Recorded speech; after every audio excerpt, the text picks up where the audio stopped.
All right, let's compare the sun, earth, and moon. We're going to label this as our sun, this as our earth, and this as our moon.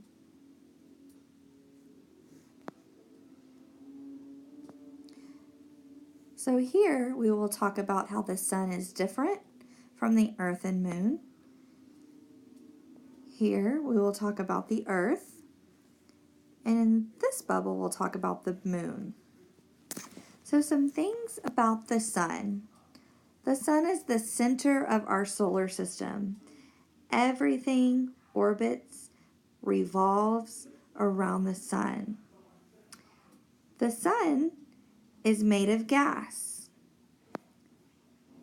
So it's actually considered a star. Because it's made of gas, it is actually the hottest in temperature. We know the sun produces light.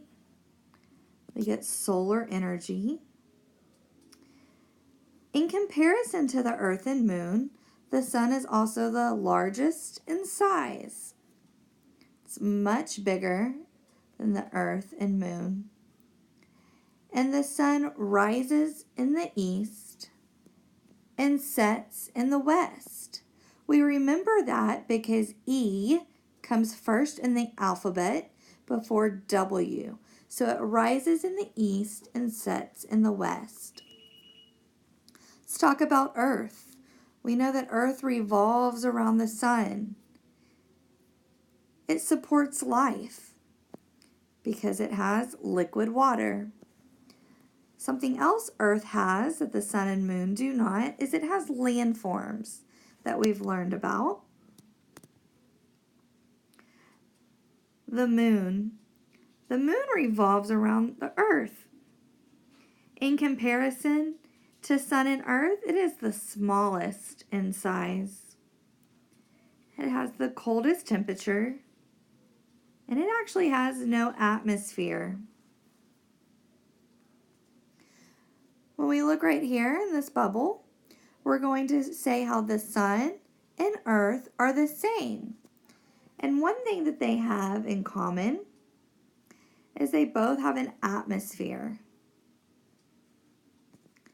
How is the earth and moon comparable? How are they the same? They both revolve. The earth revolves around the sun. The moon revolves around earth. They're both made of rock.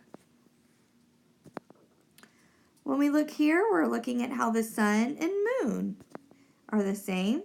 They both cannot support life, and they both don't have any water.